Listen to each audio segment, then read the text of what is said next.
Hello everyone. I would like to talk to you about the major development proposal for the ILS that requires a new flight path for the Gold Coast. I believe most of us are familiar with this map. It shows the existing flight path over the ocean. It crosses the coast at Currumbin and then lines up with the runway. This is the proposed new flight path for ILS landings.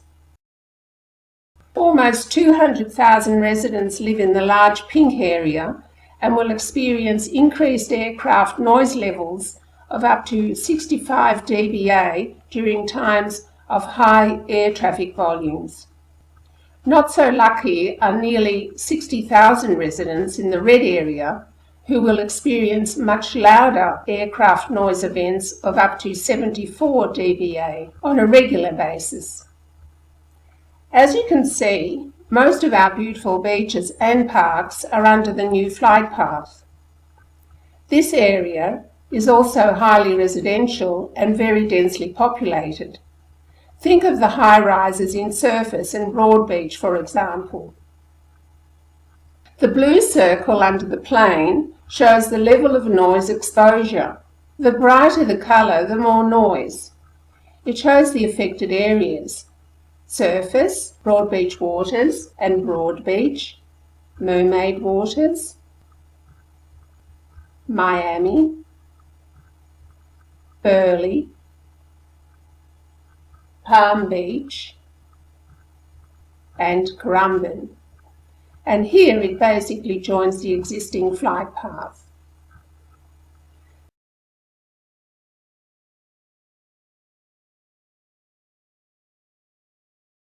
Here are some landmarks.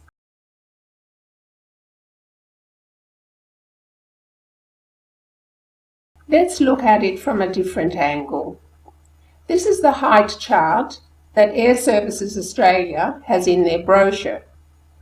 To make it a bit clearer, I have added a few familiar buildings. If we imagine the Q1 was in Palm Beach, then the plane would almost touch that pointy spire. What are the advantages of ILS? ILS assists pilots with their landing approach in bad weather. Because the technology has been around since the 1930s, it has become a standard in aviation, and all aircraft are equipped to use ILS. That is all good, but there are shortfalls. It's old technology. It requires a straight line approach of 10 nautical miles or 18 kilometres, and it is expensive. There are alternatives to ILS. RNP, also known as smart tracking, has been operational at our airport since November 2014, and in just 6 months it has already reduced flight diversions. Honeywell's Smart Path System, or GBAS, is highly regarded by experts as the modern replacement for ILS. Both are modern digital systems and do not require a change to the existing flight path. GBAS, or Smart Path, allows the pilot to fly at a lower altitude than under ILS using the current flight path over the ocean, and therefore increases the number of successful landings during times of poor visibility. It is superior to ILS in all aspects. It can handle up to 26 approaches simultaneously on busy airports. The ILS, in contrast, can only provide an analogue approach signal for one plane at a time. But Smart Path has shortfalls too. Being a new technology, older aircraft are not yet equipped with the extra instrumentation for Smart Path. Pilots will need extra training, and airlines will need certification to use the GBAS. Here is what Air Services Australia thinks about Smart Path. It is recognised by international civil aviation organisations as a replacement for current instrument landing systems, ILS. SmartPath is a critical component of Australia's next-generation air traffic management infrastructure.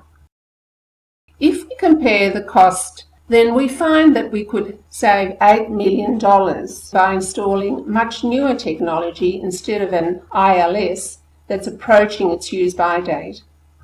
Additionally, the ongoing maintenance costs for the ILS are considerably more than for SmartPath.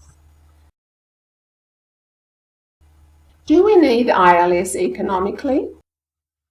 $10 million of taxpayers' money for 6 to 12 diversions per year, that's 0.05% of all flights, and approximately 1,350 passengers could benefit per year, versus almost 60,000 people who live under a new flight path.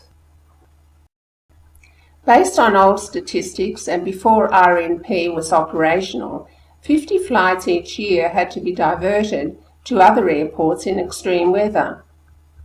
Now that equates to 0.14% of all 34,000 flights.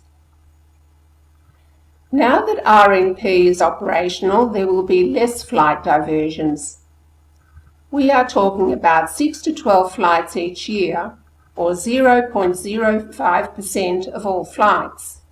But remember that there is no system, including ILS, that can guarantee a successful landing. There are some myths about ILS. One of them is that planes can land in any weather. That is simply wrong. There are certain weather situations, such as crosswinds, poor visibility, and fog, that prohibit landing an aircraft. Another myth is that ILS improves safety. That is also not true, because if landing is not 100% safe, the pilot will simply not land. Another myth is that we need ILS for tourism.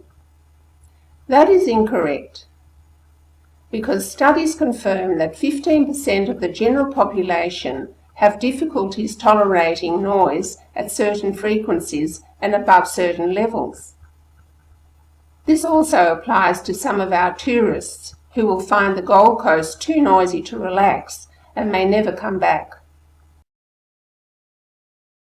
Let's have a look at who will be affected. Nearly 60,000 residents will be affected under the new ILS flight path. Schools, churches, hospitals, nursing homes, and medical centres. Hotels, holiday resorts and tourists. Children and shift workers. Families who spend their weekends at our beaches and parks. Here is what we should be concerned about. Health effects of long-term exposure to aircraft noise. Research findings by studies from Harvard School of Public Health and Boston University School of Public Health that were printed in the British Medical Journal, along with a similar study conducted around London's Heathrow Airport, both found links between aircraft noise and health effects. Let's have a look at another example. In 2009, a study came up with a map similar to this. The black dots indicate where people lived who suffered a stroke or heart attack. And here is the reason for it. The airport had a major expansion in the early 1990s, and what we see here is the result of long-term exposure to aircraft noise. This study was ordered by the German government and revealed a 172% increase in stroke hospitalisations for women and 69% increase for males, higher than normal incidence of heart attack and cardiovascular disease, higher than normal number of patients with stress-related diseases. After reading the report, the German Environment Minister said in a press conference, This report should come as a warning to all governments who plan to expand their airports. There are serious health effects which must be considered. Insufficient sleep makes us drowsy and we lose concentration easily. I think we all agree that a 7-hour night curfew is just not good enough. A child, for instance, needs 10 to 12 hours sleep, and shift workers have not even been considered. Insufficient sleep results in poor learning outcomes, increase in accidents, and reduced performance at work. Now let's look at the noise levels. 74 decibels is what Air Services Australia tells us we will be exposed to every time a plane flies over our roofs. As a comparison, a vacuum cleaner has 74 dBA.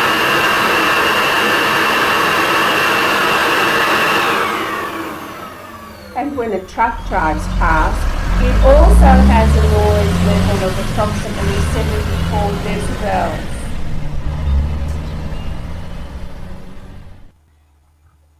If you ever had to stop on the M1, the traffic that drives past has also a similar noise level. The environmental assessment by Air Services Australia considers fauna, Indigenous culture, World Heritage Matters, whale migration, frogs and insects, but it doesn't consider human health. Let's have a look at property values. You don't need to be Einstein to understand that a property under a flight path is not the ideal place that people would choose as their home. The only thing that sells a property in a noisy area is the price. Anything sells when the price is right. If you look at property reports in other noise-affected areas, you will find that the basics of supply and demand apply. The result is decreased marketability, reductions in property values, increased selling periods, potential reduction in rental income for investors. Let's have a look at how many planes will really fly over our roofs. 8 planes on a clear day, and Air Services Australia says we have 140 clear days each year. 33 planes on cloudy days, and we would expect 90 cloudy days per year. And 82 planes on bad weather days. And Air Services Australia thinks there are no more than 10 bad weather days. This chart is based on Airport's master plan. It's been on their website since 2012. Their projected growth figures show a steady increase in passengers over a 20-year period.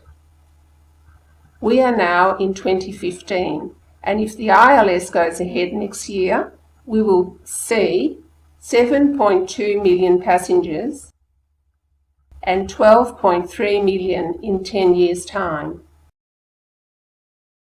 That translates to more frequent flight arrivals.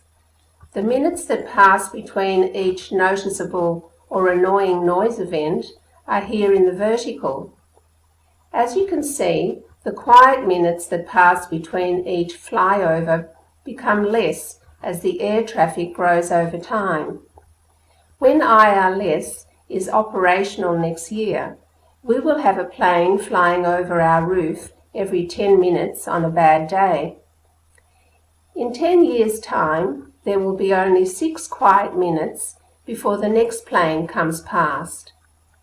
And in 15 years' time, our children will hear a plane every 5 minutes. When we look at these projected figures, and they are documented in the airport master plan, then we will start with not 8, but 11 planes on clear days, not 33, but 41 planes on cloudy days, and not 82, but 102 planes in bad weather. But The pilot decides his approach and can use ILS anytime, any weather, and any day. Don't sit back and let it happen.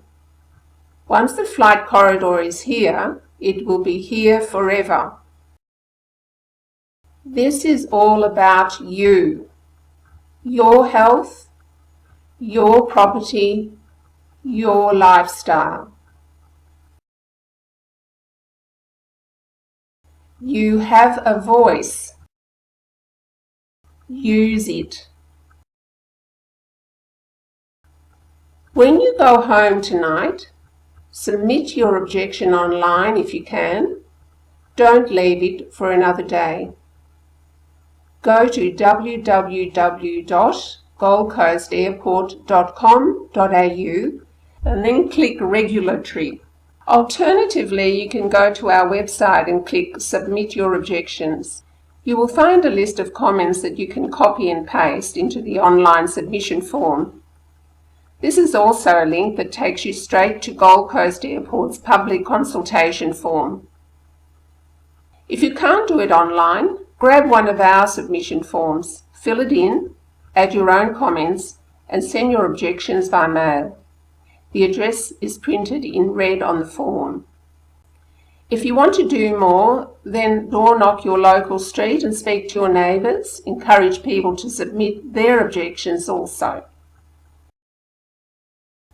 If you want to help us, we need support from business leaders, legal experts, media experts, organisations and clubs, noise study experts, and community leaders.